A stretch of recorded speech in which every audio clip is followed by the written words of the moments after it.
नियम के अनुसार भोजन करने से, भोजन करने की शास्त्र सम्मत विधि ये है, जब पवित्र विधि से भोजन बन जाए तो भोजन को भगवान को अर्पण करें। अर्पण करने के बाद भोजन को प्रणाम करो और प्रणाम करते समय ये मंत्र बोलो, नित्यम अस्तु एतत्, नित्यम अस्तु एतत्, यही इतना मंत्र है। अर्थात हे अन्न, जैसे आज तुम हमें प्राप्त हुए ऐसे इसी प्रकार सदा हमें प्राप्त होते रहो। ये अन्न की स्तुति है, वेदों की बात कर रहा हूँ। इसके बाद जल लेकर ये अन्न का प्रोक्षण करना चाहिए। अन्न का प्रोक्षण करने के बाद उस अन्न में से 3 आहुतियाँ निकाल करके जमीन पर अपने दाहिने तरफ पूर्व क्रम से रखना चाहिए। ओम भूपतये नमः, ओम भूपतये नमः, भुवनपतये नमः,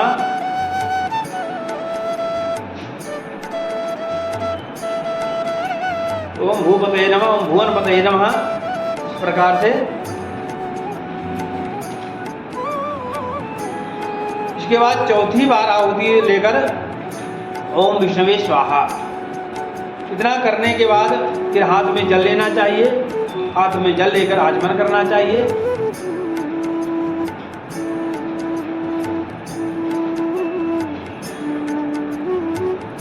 हाथ में जल लेकर आचमन करना चाहिए और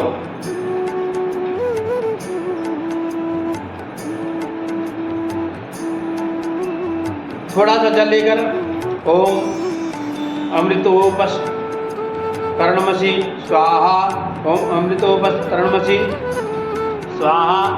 ये जल हमारे पेट में जाकर के अमृत का उपस्तरण बन जाए, अर्थात अमृत का बिस्तर बन जाए।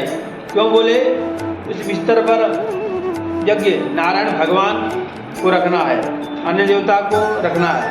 तो उस जल को पीने के बाद तब जो है भोजन करना शुरू कीजिए। पंच कवल कर जेवन लागे, पहले 5 कवर खाया। जो आहुति हमने अभी बताई है, जब राम जी मिथिला में गए तो वहाँ भी पंच कवल कर जेवन लागे, कई जगह ऐसा आता है रामचरितमानस में गोस्वामी जी ने लिखा है। तो 5 कवल का बहुत ही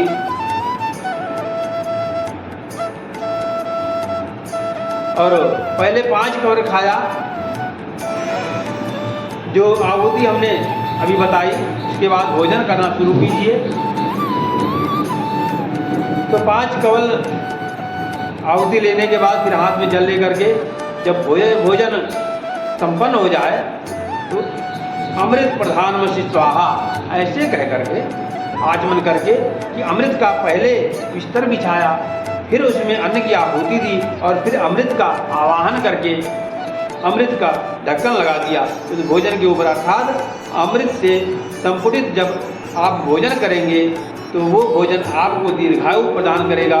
ये भोजन की विधि है और तो भोजन करना भी ये यज्ञ के समान हो जाता है और इसकी बहुत प्रधानता है। और इसके बाद भी हाथ धोने के बाद फिर दोनों आँखों में, दोनों नेत्रों में जल का स्पर्श करना चाहिए। वो भी मंत्र इस प्रकार से है।